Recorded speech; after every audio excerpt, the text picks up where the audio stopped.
listening to what people say and also what they don't say, or pulling out of them what they maybe are hesitant to say to you because you're the leader, and well, of course nobody tells their boss. In the future, we may not actually have to type it all. Maybe we just think it, but it's still that same essential human skill of who am I, why am I here, what am I doing this for, what motivates me, and what's my impact going to be. And that essence, I don't think will ever go away. Always learning and reading about really, really smart people. I've mentioned Drucker, I've mentioned Csikszentmihalyi, but there's countless other really amazing people that I learn from every day, including you. I'm learning things today from this conversation.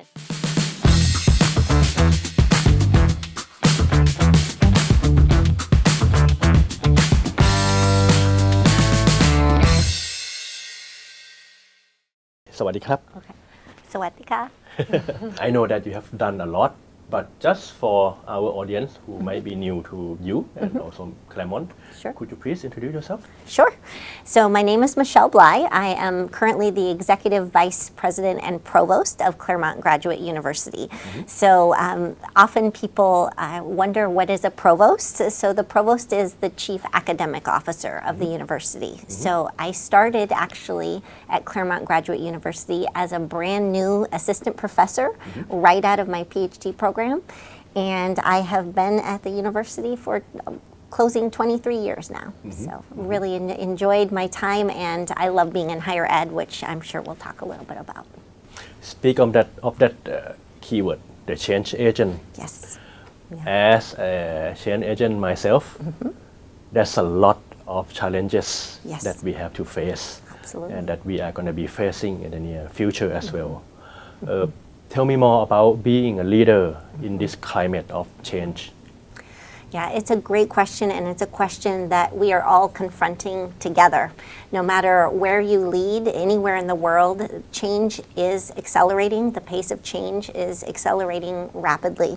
I remember when I did my PhD in the 90s, there was a lot of discussion in academia about how organizations were changing and how rapidly societies were changing, and that has just accelerated with the introduction of the widespread internet, knowledge transfer becoming almost instantaneous and more inexpensive. So we can now share knowledge and information anywhere in the world. It's been such a disruption on every aspect of society, and now we stand on the brink of, or we're over the brink of AI, and so we have even more rapid acceleration of change. So what this means is that all of us now get to experience and become change agents, because we are rapidly evolving and nobody really understands the future. At Claremont Graduate University, Peter Drucker is one of our preeminent scholars. He was he joined the university in '71 until his passing, and he is credited for saying that the only way to predict the future is to create it. And I think that that is exactly more true today in 2024 than it was when he said it. So speaking of change, my team is rather medium sized. Okay. We have like 55 people. Okay. But only within the last 3 months, I have more than 15 people that leave the company. Some they went on to get a higher education. Some they went on to another business. What would be the advice from you for me to handle this kind of change? Well, the first advice I would give you is to know that you're not alone. So the average worker worldwide works a shorter tenure in their current job than at any other time in human history. So if you think about that, 2 generations ago, it was quite common for people to stay within an organization their entire career. Last generation, it was 2 or 3 careers. To this generation, jobs are sometimes coming and going as quickly as 6 months to a year. So that is a reality that we face in today's workforce. So the challenge then is, how do you as a leader make that turnover more productive, meaning less disruptive to you, your team, and to your organization. And there's a couple of ways that we talk about doing that. One is to really make positions and roles more fluid so that when one person leaves, there are other people willing and able to step into the team. There's also ways that we can make it more normative to understand that change is inevitable, right? The only permanent thing is impermanence. So team members will leave, they will grow, they will go on to do better things. And some of that turnover should be celebrated because you're preparing leaders to go off and do other things and have impact in other areas. The challenge is how do you onboard, bring people into a team quickly enough and get them up to speed so that turnover doesn't feel like you're constantly reinventing the wheel over and over again with every change. And that has put a lot of pressure on leaders like you to have better onboarding, better socialization processes so that when someone comes, they can hit the ground running more quickly than when the next person is going to take the next opportunity. If I forced you to pick one quality that the leader of today's world should have, what would that be?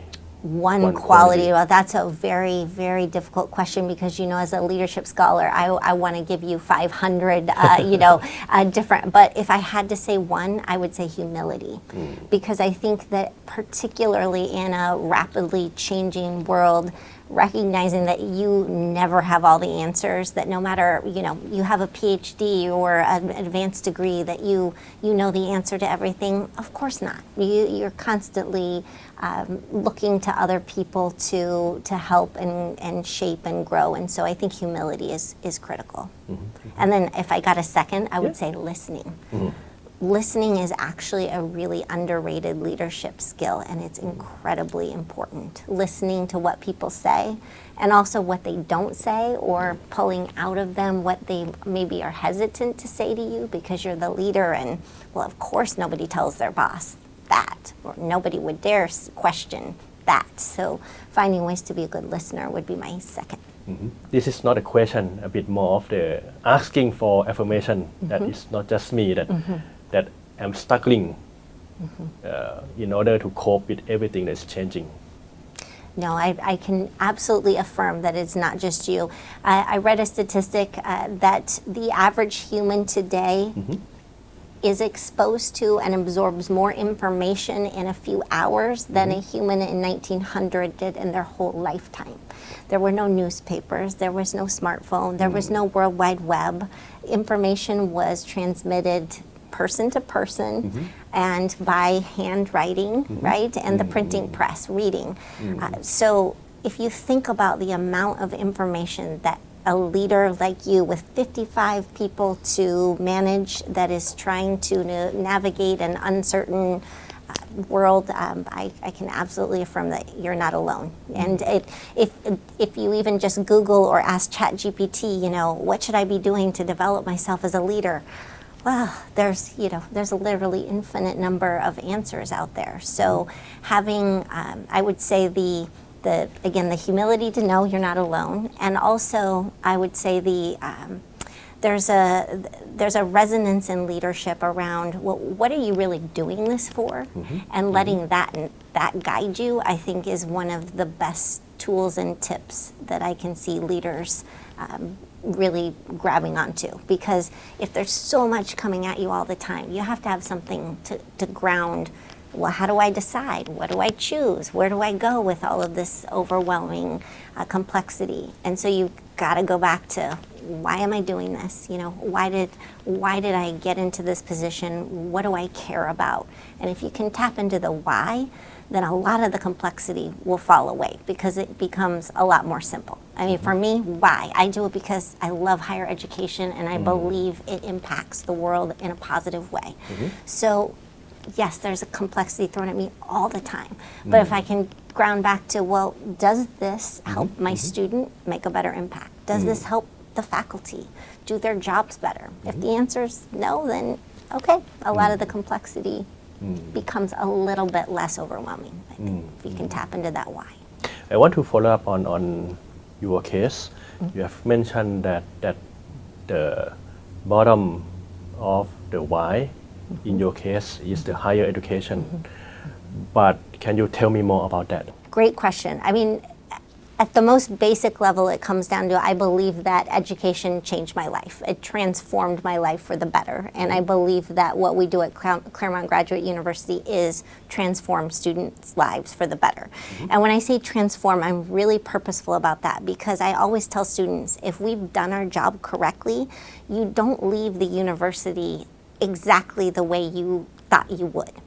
You have been exposed to perspectives and knowledge and ideas and challenged, and you may end up, we've had many students that end up in a completely different career path. So that's what I mean by the transformational power of education. So I really believe in that, and that starts my why. But there's also a disconnect, and this comes back to Drucker's concept of we're really good at doing the same things and not abandoning or changing. I believe that education, we're in a disruptive period, and we need to be, because the way education has been designed is to weed out and give education to privileged, smart, intelligent, selected people. And that worked fine for the last few thousand years. But in a knowledge economy, unless you believe that problems are finite and solutions are finite, education cannot be finite. It literally should be infinite. And we should be meeting people where they are in their learning journey. And we are not doing that. I would say in many ways, we've failed at doing that because the stories about getting scholarships, getting opportunities to people are the exception rather than the norm. And that's the power of technology, is that if there were only 40 seats in my class, well then maybe I should only select the 40 smartest, pick the criteria for those seats. But now we have the ability to share that lecture, that information, that discussion like we're having with anyone on the planet that wants to hear it. And so why are we still continuing to limit that to only the chosen few? So I think there's a tremendous, I really believe in the capacity of humanity to learn and grow and continue to evolve and grow. And I feel like higher education is failing a lot of people that want to learn and want what we have, and we are, instead of sharing it, we're really limiting access to it. Speaking of balancing, I mean, when we talk about education, when we talk about paying it forward, is for some people they might see this as sort of like CSR, sort of something non-financial, but in this place and time, Thailand is struggling economically. To be honest, my company is struggling financially. How can we explain to the people that what we are doing isn't like anti-financial, sometimes we don't make profit directly, but we can bridge that two things together, especially you that have background in both management and society. Yeah, that's a great question. And I think that a lot of it comes down to I fundamentally believe that it's possible to both do well and do right, meaning you can make money and you can make social good, and those things do not have to be diametrically opposed to one another. So it is true, I think, that in many cases, companies struggle all the time, and there's an age-old debate in organizational behavior. Do we maximize profits or do we maximize the emphasis on people? And I think that many scholars, myself included, Peter Drucker included, would say actually that's a false dichotomy. If you invest in people and you invest in people in a way that brings out their best potential, and you understand that the business of every organization is not about necessarily just creating a product, it's about creating customers. And if you can find a way to tap into that human potential that meets customers, that creates customers, and gives those customers an amazing experience, you can both do well by the people in your organization and your customers and make a profit. Now, that's much easier said than done. I recognize that, but it's possible. We know it's possible. There are many examples of how companies do good and do well. So I think it's finding that sweet spot. And I would argue that one of the things that we're seeing in today's economy that we didn't see even 20, 30 years ago is a more of an expectation from society and community and government that organizations must do both. They can't just go for profit. They also have to pay attention to people and planet. And if you don't have those three things, then increasingly it'll be government regulation, it'll be social backlash, it will be inability to find and keep good employees because it's an expectation now that you do all three. Speaking of the near future, what's your prediction of the nearest future that we are facing, and what should we prepare? It's a great question, and I will preface this by, I'm a professor, I'm a scholar, but I'm not a fortune teller. What I will say is that every time a new technology is introduced and disruption happens, there are techno-optimists and techno-pessimists. Both are correct. So AI will have wonderful and fantastic impacts on business. It already has. I just read a statistic that 60% of American companies are already using AI, 52% of Asian companies. It's already here, it's already being used, it's already having a lot of positive benefits. And it will also have a lot of unintended consequences and negative outcomes. One of which that I spend a lot of time worrying about is the haves and the have-nots.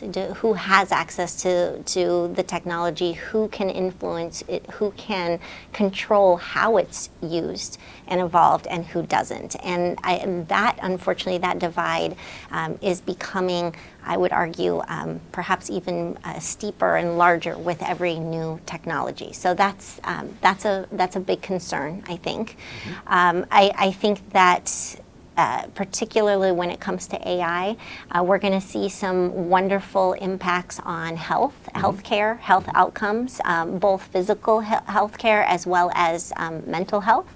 One of the things that we worry a lot about in higher ed is students coming to us with stress, anxiety, depression, and there's already some great research coming out that students feel more comfortable talking to a chatbot about mental health issues than they do sometimes a parent or a friend because of the social stigma. So I think there'll be lots of positive outcomes, and there'll be divides, and I think AI is interesting in the sense that humanity is always biased. There's always prejudice and stereotype, but AI and the biases that have already been built into it are really highlighting that's a huge area that we need to fix. We have to understand how technologies can benefit everyone, and we are very, very, very far from that. So that's an area that I think that we need to spend a lot of time on. And Peter Drucker, again, channeling him, he said that if middle managers don't care about social good, who will? He was very skeptical of the ability of government to provide social goods, and he was very skeptical of the ability of not-for-profits. So he really argues that middle managers in for-profit companies are the change agents that really need to take control of this next era. And I hope and I think that they're up for it. But as you know, it's a lot of challenges to face all at once. Can you help me visualize the best case scenario of the world that we are moving forward, having AI alongside us? The best case scenario. Wow, that's a great question. I don't think anyone's ever asked me that question before. I would say the best case scenario is that we figure out in what cases and in what domains AI is the best technology, and we can outsource. When I think about AI, what the internet did was it made the transmission of information and knowledge quick, instantaneous, and cheap. AI has made cognition quick, instantaneous, and cheap.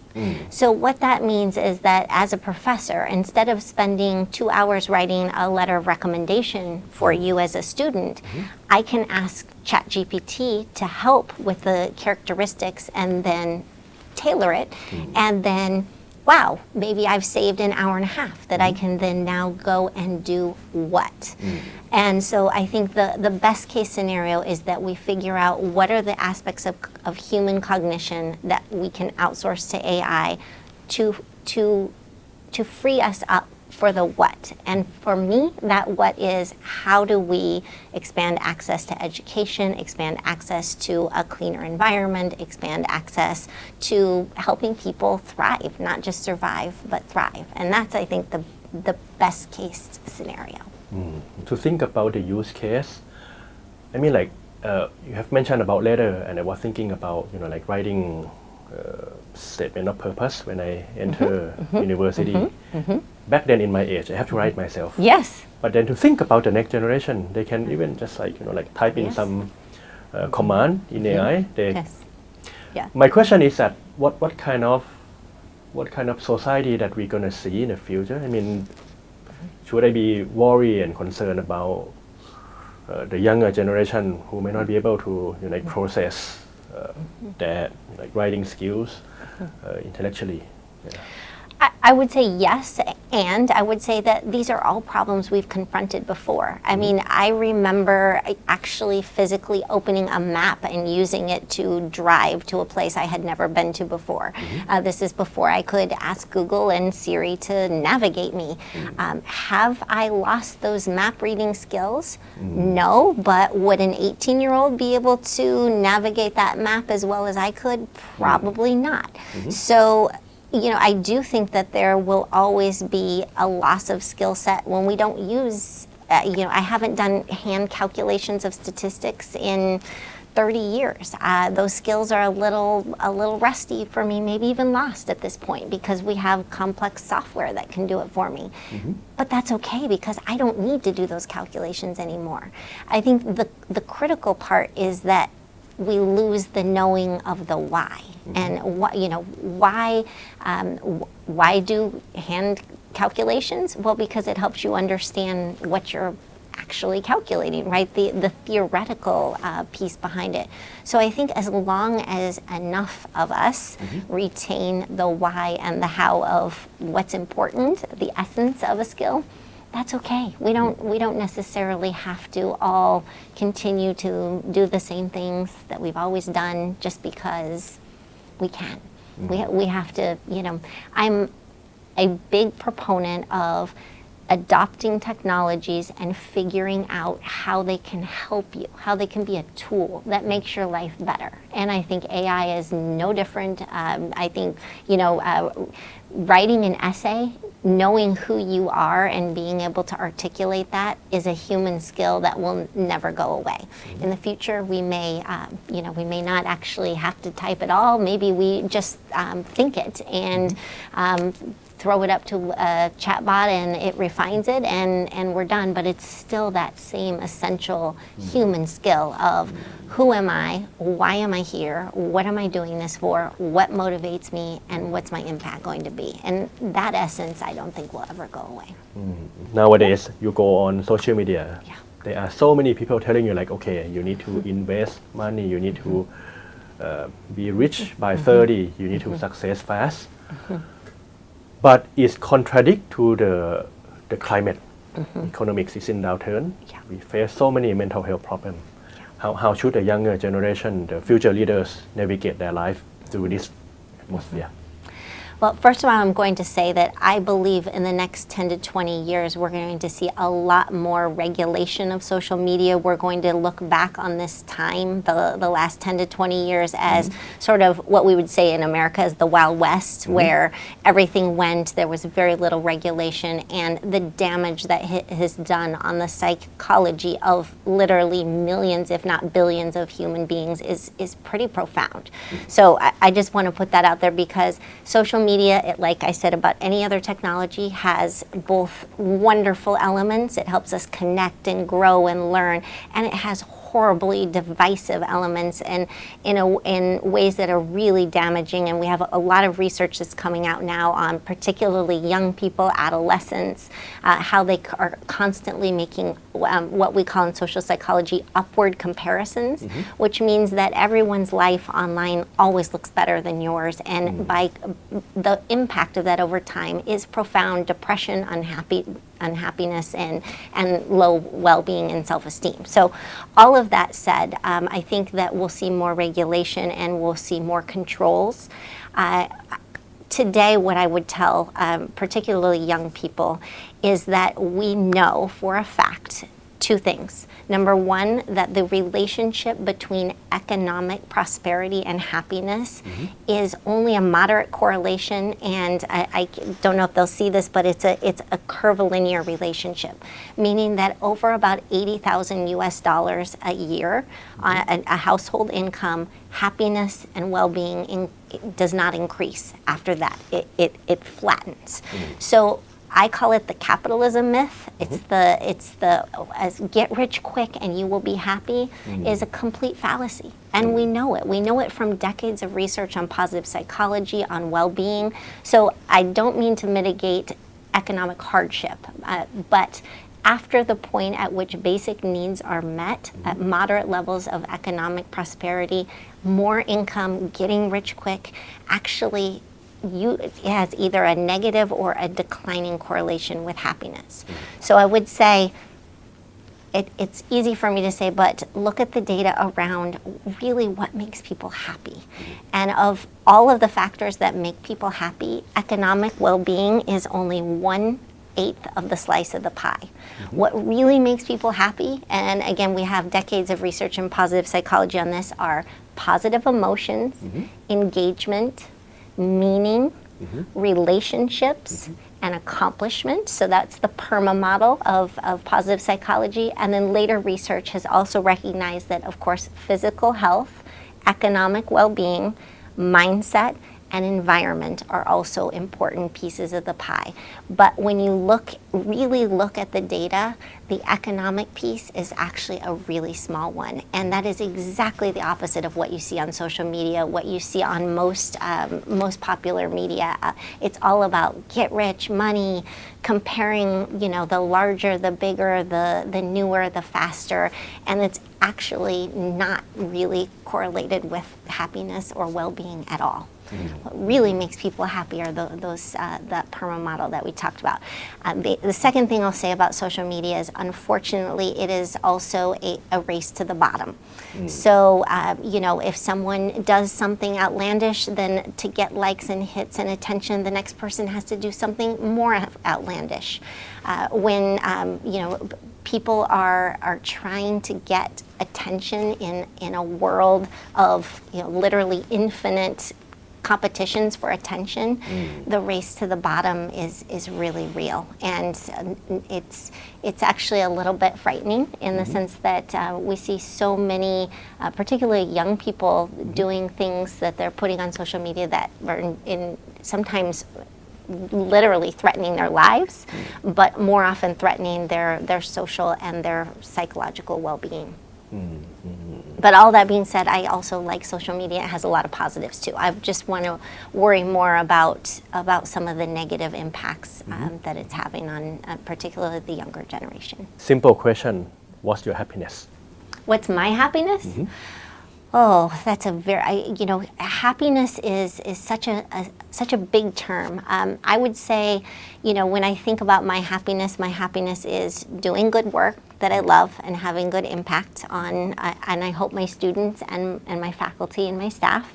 It's having good relationships with my family and friends, which are very important to me, and it's pursuing passions and hobbies that I really love. So I love sailing, I love flying, I love running, I love reading.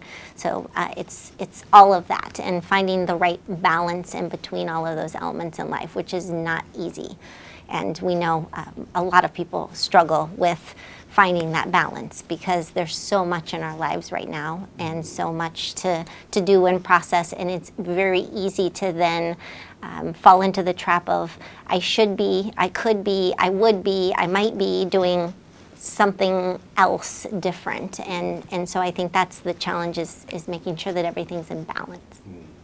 You have experience and you have learned about economics and countries and society in the span. I mean, are we better off now? Yes, absolutely. I mean, Obama said this, and I agree with him, former President Obama. If you were a human and you could choose to be born at any moment in human history, you wouldn't go back in time. Your life and nasty, brutish, and short was the experience of most of humanity, and still the experience of some humanity up until today. But we are living longer. We have more positive well-being. We have more health. We have more connections. We have more knowledge. We have opportunities to travel. I mean, I mentioned one of my passions is flying. Imagine being born in a time when I couldn't come to visit Thailand. I wouldn't even have had the ability to do that. And I think that that alone, the freedom or the ability to travel in the way that we do today is something that for me says yes, we're living longer, where our subjective well-being continues to rise for the most part. We care about well-being, which for much of human history was a secondary thought to survival, to pure survival. If you're a person like me, a woman, I can lead. I wasn't born into the right family or the right economic class, and yet here I am leading a university. That would have not happened in most points in human history, simply because I wasn't born into the right gender or the right class. So I say absolutely we're doing better. Now, I will also, because I always like to put caveats in, we're also doing worse in the sense that we also know now more about the collective human suffering and hardship, war, trauma, famine, everything bad that's going on in the world right now. If we're paying attention, we know about it. That's part of the information that we're being flooded with every day. And I think there is a real toll to that. There's a real psychological toll in a way that my grandparents and great-grandparents would not. They wouldn't have been aware of a war in Ukraine or the conflict in Gaza or all of the trauma that is happening to humanity right now. And sometimes ignorance is a little bit of bliss when it comes to, and there's research on this too, what we have today is the knowledge of horrible things happening that we have absolutely very little to no ability to control or impact. And that disconnect is very, very hard as an empathetic, caring human being to carry every day. You have mentioned your journey a bit, that you have been through a lot of circumstances. What made you who you are today? Oh, that's a very good question. I think, back to the complexity of humanity, it's hard to pick just one thing. I think, partly how I was raised. I'm an only child, and my parents were always very supportive of possibility that I could do and be whoever and whatever I wanted. And I think that's important. Not everyone has that. I mentioned education. I would not be here and who I am today without education.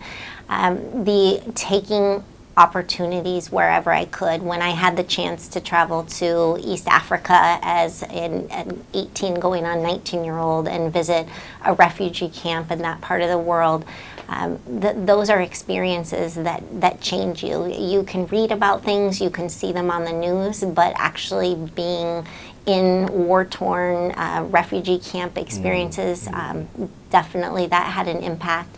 And then I would say I just always learning and reading about really, really smart people. I've mentioned Drucker, I've mentioned Csikszentmihalyi, but there's countless other really amazing people that I learn from every day. including you. I'm learning things today from this conversation, and all of that collectively I try to hold, and who knows when I may have a great Thai student in my class next semester, or in my travels, where I can share a little bit of your story and the work you're doing here and pay it forward, and that's what it's all about. It's an honor to have met you as well. And thank you so much for having me.